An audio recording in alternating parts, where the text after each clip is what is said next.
નમસ્કાર, મારું નામ જયદીપ ત્રિવેદી છે. અફેર્સ એક્ઝિબિશન્સ એન્ડ મીડિયા, જ્યાં 21મા એડમિશન્સ ફેરનું આયોજન સુરત શહેર ખાતે થઈ રહ્યું છે. આ 21મું એડમિશન્સ ફેર ગુજરાતના ચાર નામાંકિત સિટીઝ અમદાવાદ, વડોદરા, રાજકોટ અને હવે સુરતમાં પણ થઈ રહ્યું છે. એ સિવાય ભારતના વિભિન્ન 14 શહેરોમાં એક્ઝિબિશન ટ્રાવેલ કરે છે.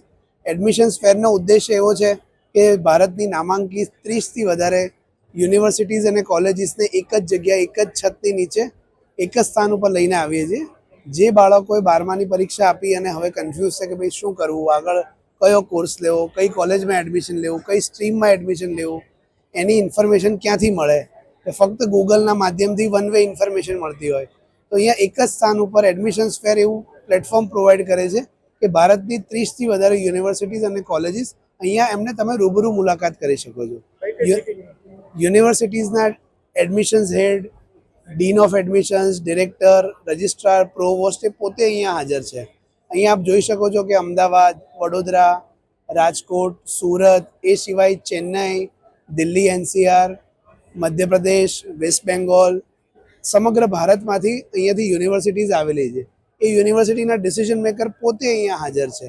એટલે જે પણ કોર્સની ઇન્ફોર્મેશન લેવી હોય, યુનિવર્સિટીનું પ્લેસમેન્ટ ક્યાં છે, એમની ફી શું છે, બાળકને શું સ્કોલરશિપ મળી શકે તેમ છે, એની કેમ્પસ લાઈફ કેવી છે, અત્યારના સમય પ્રમાણે એમને એઆઈના માધ્યમથી પણ કઈ રીતે યુઝફુલ થઈ શકે છે, આવનારા સમયમાં કોર્સની વેલ્યુ કેટલી હશે, એ બધી જ માહિતી મુક્તપણે યુનિવર્સિટીના વિશેષજ્ઞો સાથે વાતચીત કરી અને પ્રોપર ઇન્ફોર્મેશન એડમિશન્સ ફેરના પ્લેટફોર્મ પરથી વાલી અને સ્ટુડન્ટ્સ બંને લઈ શકે છે.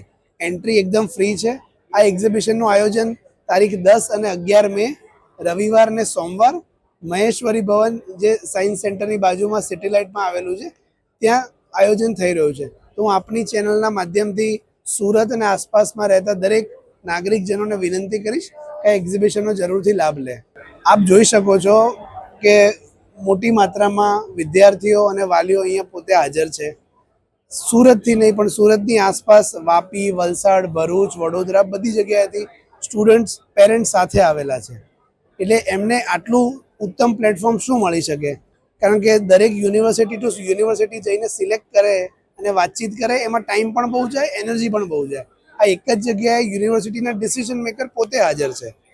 તો એ લોકો મુક્તપણે મોટી માત્રામાં અહીંયા એકત્રિત થયેલા છે. વાલીઓની પણ સંખ્યા આપ જોઈ શકો છો.